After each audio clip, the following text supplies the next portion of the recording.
influencer at DJ binugbog ng kanyang fiancé.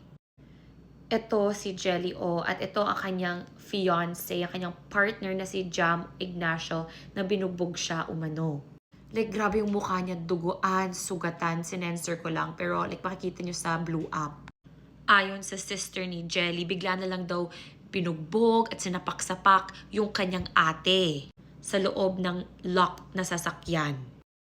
Yung post ng kanyang ni hindi makahinang tulong ate ko dahil kinuha yung cellphone. Buti na lang hindi nabasa yung RFID sa toll at nakasigaw yung ate ko pagbaba ng bintana at nakahinang tulong sa teller sa toll gate.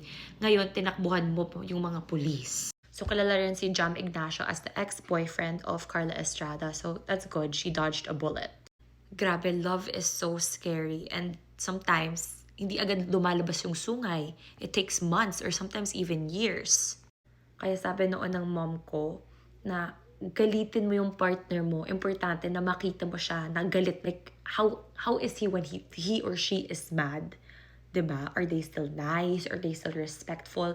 Kasi kung ganyang level, oh my God, that is so scary. That's unsafe.